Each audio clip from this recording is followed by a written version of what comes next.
Hello అండి, అందరికీ నమస్కారం. వెల్కమ్ టు మై ఛానల్ అండి. ఇవాళ నేను శ్రీమద్దేవి భాగవతంను వివరించబోతున్నాను. దీనిలో మొదటి స్కందంను వివరించబోతున్నాను. ఇవాళ కొంత భాగం వివరిస్తానండి. రేపటి సంచికలో కొంత భాగం వివరిస్తాను. ఈ మొదటి స్కందంలో ఏమి వివరించబడి ఉందంటే, సూత సౌనకుల సంవాదము. సౌనకుడు ప్రార్థించగా సూతుడు పురాణ నామములను వాటి శ్లోక సంఖ్యను తెలుపుట, ఉపపురాణములను 28 మంది వ్యాసుల పేర్లను, భాగవత మహిమను దీంట్లో వివరించడం జరిగిందండి. ముందుగా అమ్మవారిని ప్రార్థిద్దాం. నమస్తే శరణ్యే శివే సానుకంపే, నమస్తే జగద్వ్యాపికే విశ్వరూపే, నమస్తే జగద్వంద్య పాదార విందే, నమస్తే జగతాని తాహి దుర్గే నమస్తుభ్యమమ్మ. శివాయ నమః. శ్రీమాత్రే నమః. సర్వచైతన్య స్వరూపిణి, ఆద్యాంతరహిత బ్రహ్మ విద్యా స్వరూపిణి భగవతి జగదంబికను మేము ధ్యానించదము. ఆమె దయతో మా బుద్ధిని మంచి మార్గంలో నడిపించుకాక. సౌనకుడు ఇలా చెప్పాడు. భాగ్యశాలివగు సూత మహర్షి, నీవు అదృష్టవంతుడువు, పురుషశ్రేష్ఠుడువు. నీవు పరమ పవిత్రమగు పురాణ సంహితను చక్కగా అధ్యయనం చేసితివి. అనగా మునివరుడగు వ్యాసుడు 18 పురాణములను రచించెను. నీవు వాటిని అధ్యయనము చేసితివి. ఆ పురాణములన్నయు అద్భుతము అయినవి. ఆదరణీయుడా, సత్యవతి నందుడగు వ్యాసుని ముఖారవిందము నుండి 5 లక్షణములతో రహస్యములతో కూడిన సకల పురాణములను చక్కగా తెలుసుకుంటివి. నేడు మా పుణ్యముల పంట పండిపోయి తగు ఫలమును ప్రసాదించుటకు ఆయత్తమైనది. కనుకనే మీరు ఈ పావన క్షేత్రమునకు విచ్చేసితిరి. మునులకు విశ్రాంతి నొసుగు ఈ క్షేత్రము మిగుల ఉత్తమమైనది, కలిదోషరహితము. సూత మహర్షి, ఈ మునిగణములు పుణ్యప్రదమగు పురాణ సంబంధమైన ఖాతను వినుటకు కుతూహలపడుచున్నారు. బహు జాగ్రత్తగా మాకు వినిపించి మమ్మల్ని అనుగ్రహింపుము. మహానుభావ, నీవు సకల శాస్త్రములు ఎరిగిన వాడివి, త్రివిధ తాపములు లేనివాడివి. నీ ఆయువు ఎప్పుడూ క్షీణించదు. భగవాన్, ఇప్పుడు నీవు వేదమునకు సంబంధించిన పురాణ గాథను దయతో వినిపింపుము. సూత మహర్షి చెవులుండియును వినుటయందు గల రుచికి అలవాటు పడిపోయి పురాణమును వినకపోయినచో అట్టివారు భాగ్యహీనులగుదురు. షడ్రుచులతో జిహ్వ తృప్తి చెందినట్లు విద్వాంసుల వచనములతో కర్మేంద్రియములు మహా ఆనందమును పొందును. ఇది అందరికీ తెలిసిన విషయమే.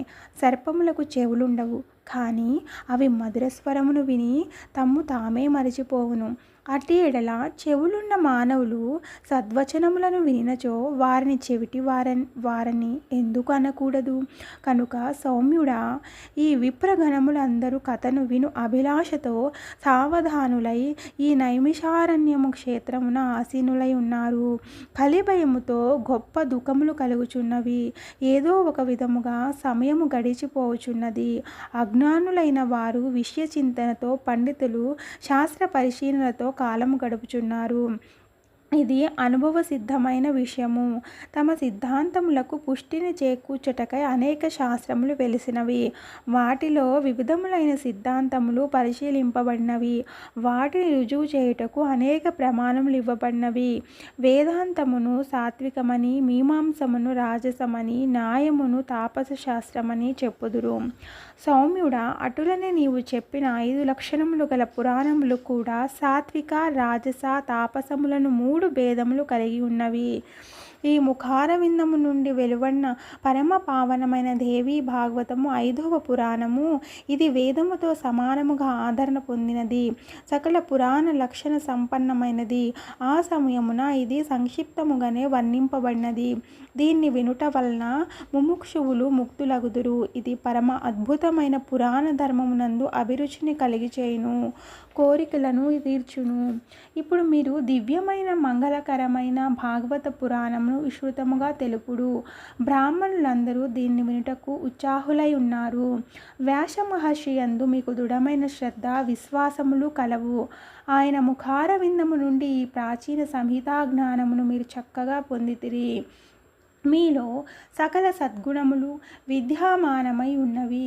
సర్వజ్ఞ, మీతో చెప్పబడిన మిగతా చాలా పురాణములను మేము వింటిమి. దేవతలు అమృతమును తాగి ఎన్నటికీ తృప్తి పొందనట్లు మాకు కూడా వాటన్నిటినీ వినినను తృప్తి కలుగుటలేదు. సూత మహర్షి, ఆ అమృతం యొక్క గొప్పతనం ఏమిటి? దాన్ని త్రాగువారు ఎప్పటికీ ముక్తులు కారు. కానీ ఈ పురాణమును వినుట తోడనే మానవులు ముక్తులగుదురు, ధన్యులగుదురు. సూత మహర్షి, మొనర్చుటకు మేము వేల కొలది యజ్ఞములు చేసితిమి, కానీ మాకు శాంతి లభించలేదు. యజ్ఞ ఫలము స్వర్గమే కదా. స్వర్గ సుఖములు అనుభవించిన తర్వాత అచట నుండి పతనమే జరుగును. ఇట్లు ఈ సంసార చక్రమునందు రాకపోకలు సాగించు క్రియ జరుగుతూనే ఉండును. సర్వజ్ఞుడకు సూత మహర్షి, ఈ త్రిగుణాత్మకమైన జగత్తునందు కాలచక్ర ప్రేరణ చేత మానవుడు సదా పరిభ్రమించుచునే ఉండును. వారికి జ్ఞానప్రాప్తి లేకుండా ముక్తి ఎప్పటికీ లభించదు. అందువలన మీరు పరమ పావనమైన దేవి భాగవతమును దయతో వినిపింపుడు.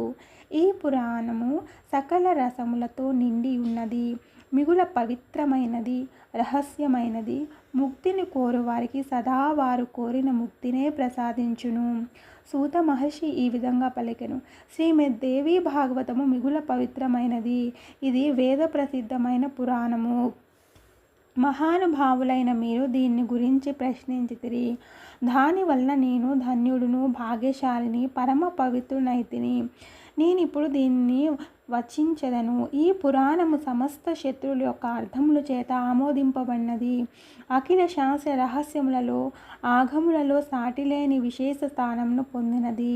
యోగులకు ముక్తిని ప్రసాదించినది. బ్రహ్మది దేవతల ద్వారా సేవింపబడినది. ప్రముఖ మునిగణముల యొక్క ఉత్తమ స్తోత్రముల ద్వారా సదా చింతన చేయబడినది. భగవతి జగదంబిక యొక్క కోమల చరణ కమలములకు ప్రణమిల్లి నేను విస్తృతముగా ఈ పురాణమును చెప్పుటకు ఉద్యమించెదను.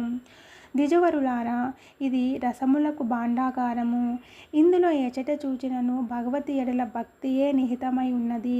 అందువలన భగవతి యొక్క పేరుతోనూ, అనగా శ్రీమద్దేవి భాగవతమును పేరుతో ఈ పురాణము ప్రసిద్ధమైనది. ఉపనిషత్తులలో విద్య అను పేరుతో ప్రసిద్ధమైనది. ఆద్య, పర, సర్వజ్ఞ అను నామాంతరములు కలిగినది.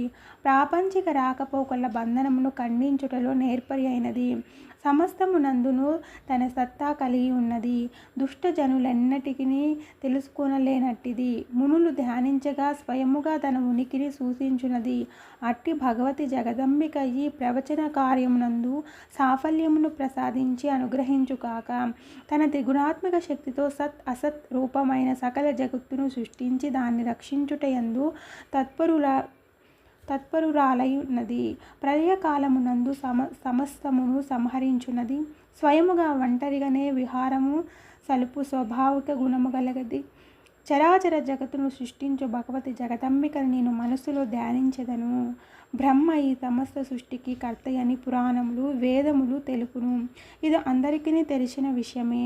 భగవంతుడైన విష్ణువు నాభి కమలము నుండి బ్రహ్మ జన్మించినని చెప్పుదురు.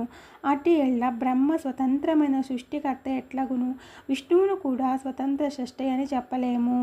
శేషశయ్య మీద నిద్రించి ఉండగా ఆయన నాభి నుండి కమలము పుట్టెను. దాని నుండి బ్రహ్మ ప్రకటితుడయ్యెను. ఆ శ్రీహరి కూడా ఏదో ఒక ఆధారమును ఆలంబనము చేసుకొనెను. ఆయనకు ఆధారమైన క్షీరసాగరమును కూడా స్వతంత్ర సృష్టి అని అంగీకరింపజాలము. అది జలము కదా. పాత్ర లేకుండా జలము నిలవదు. జలమునకు ఏదియో ఒక ఆధారము ఉండి తీరవలను. కనుక చరాచర జగత్తునకు ఆధారమైన జగదంబికే సృష్టిగా నిశ్చయింపబడినది. నేను ఆమెనే శరణు పొందెదను. కమలమునందు స్థితుడై ఉన్న బ్రహ్మకు ఆ దేవి దర్శనము లభించెను. విష్ణు భగవానుడు యోగి నిద్రాధీనుడై శయనించి ఉండెను. అప్పుడు ఆ ప్రభువును మేల్కొల్పుటకు పితామహుడు జగదంబికను స్తుతించెను. ఆ దేవుని నేను శరణుజొచ్చి తిని. ఆ దేవి సగుణ నిర్గుణ రూపిణి, ముక్తిని ప్రసాదించున్నది, మాయాస్వరూపిణి. ఇప్పుడు నేను ఆ జగజ్జన్ని ధ్యానించి సకల పురాణములను ప్రవచించెదను. మునిగణములు విని నన్ను అనుగ్రహించెదరు కాక. శ్రీమద్దేవి భాగవతము అన్నిటికంటే ఉత్తమైనది, పవిత్రమైన పురాణముగా అంగీకరించబడినది. దీనిలో 18,000 శ్లోకములు శ్లోకములు కలవు. ఇది సంస్కృత భాష యందు రచింపబడినది. వేదవ్యాసుడు 12 స్కందములతో దీన్ని శోభిల్ల చేసెను. ఈ పురాణమునందు 318 అధ్యాయములు కలవు. ప్రథమ స్కందమునందు 20, ద్వితీయ అధ్యాయమునందు 12, తృతీయ అధ్యాయమునందు 20, చతుర్థమునందు 25, పంచమున 35, షష్టమున 31, సప్తమున 40, అష్టమున 24, నవమునందు 50, దశమున 13, ఏకాదశమునందు 24, ద్వాదశ స్కందమునందు 14 అధ్యాయములు కలవు. ఈ పురాణమునందలి అధ్యాయములో 18,000 శ్లోకములున్నవి అని మహాత్ములు వచించెదరు. పురాణ విషయకములగు సర్గ, ప్రతిసర్గ, వంశము, వంశానుకీర్తనము, మన్వంతర వర్ణన అను 5 లక్షణములతో ఇది శోభితమై ఉన్నది. నిర్గుణమైనది, సదా విరాజమానమై ఉన్నది, సమస్తమునందు వ్యాపించి ఉన్నది, వికారము లెప్పుడును లేనిది, శివస్వరూపిణి, యోగులచే తెలియబడినది, సమస్తమును ధరించున్నది, తుర్యావస్థయందున్నది. ఆ భగవతి సత్వ రజ తమోగుణ శక్తులు శ్రీ ఆకారం నందు మహాలక్ష్మి, మహాసరస్వతి, మహాకాళి రూపమున ప్రకటమైనది. ప్రపంచము యొక్క అస్తవ్యస్తతను తొలగించుటకే ఈ దేవి అవతరించెను. దీనినే శాస్త్రజ్ఞులు సర్గమందురు. సృష్టి, స్థితి, సంహార కార్యములను నిర్వహించుటకు బ్రహ్మ, విష్ణువు రుద్ర రూపంలో ఆ ఆద్యాశక్తియ ప్రకటితురాలయ్యను. ఇది ఏ ప్రతిసర్గ చంద్రవంశపు రాజుల, సూర్యవంశపు రాజుల ఉపాఖ్యానములు గలది. హిరణ్యకశిపుడు మొదలగు దైత్యుల ప్రసంగ వర్ణనలు కలది వంశమని అందురు. స్వయంభువు మొదలగు గాగల ప్రముఖ మనువుల వర్ణన వారి కాల నిర్ణయము మన్వంతరం అను పేరుతో ప్రసిద్ధి వహించెను. ఆ మనువుల వంశపారంపరను విశదముగా వర్ణించినచే వంశానుచరితమయ్యను. ఈ 5 లక్షణములతో ఈ పురాణము శోభిల్లుచున్నది. మహానుభావుడకు వ్యాసుడు 1,25,000 శ్లోకములతో రచించిన మహాభారతము ఇతిహాసము అనబడును. ఈ 5 లక్షణములు మహాభారతం నందు కూడా కలవు. వేదములు 4, 5వది మహాభారతము. దీనిని వేదముతో సమానముగా పరిగణించెదరు. సౌనకుడు అడిగెను, సూత మహర్షి, మీరు సర్వజ్ఞాన సంపన్నులు, పురాణములు వాటిలో ఎన్ని శ్లోకములు ఉన్నవి?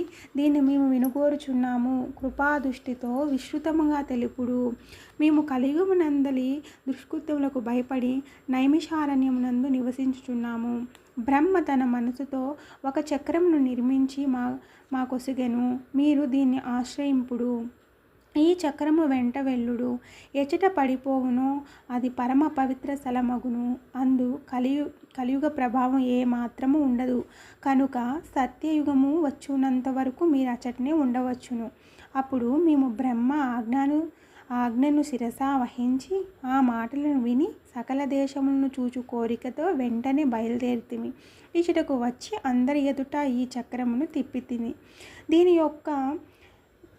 దీని యొక్క నేమి పడిపోయిన స్థలము పరమ పావనమగు నైమిషారణ్యమని పిలువబడినది. ఇచ్చట కలి యొక్క పన్నాగములు ఫలించవు. అందువలన కలికాలమునకు భయపడిన మునులను, సిద్ధులను, మహాత్ములను వెంట నిడుకొని ఇచ్చట నివసించుచున్నాము. సత్యయుగము వచ్చు వరకు ఏదో ఒక విధముగా కాలము గడపవలను. సూత మహర్షి, అదృష్టవశమున మీ దర్శనము కలిగెను. ఇప్పుడు మీరు వేద సంబంధమైన పావన పురాణ గాథలను తెలుపుడు. మమ్ములను కృపచూడు. సూత మహర్షి, మీ బుద్ధి మిగుల విలక్షణమైనది. అందరూ మీ ముఖార విందము నుండి కథ వినుటకు ఉత్సాహకులై ఉన్నారు. ఇప్పుడు మాకు వేరొక పని లేదు. మేము మనస్సును ఏకాగ్రమునర్చించుకుంటుమి. మీరు చాలా కాలం ఇచ్చటనే ఉండు. దుఃఖములు, బాధలు ఎప్పుడూ మీ దరిదాపునకు రాజాలవు. ఇప్పుడు పుణ్యప్రదము, శుభప్రదమైన దేవి భాగవతమును దయతో వినిపింపుడు. దీనిలో ధర్మ, అర్ధకామములనేటి పురుషార్థములు 3 విస్తృతముగా వర్ణింపబడినవి. బ్రహ్మ విద్య కూడా చెప్పబడినది. అది తెలుసుకొనినచో మోక్షము కూడా సులభమగును.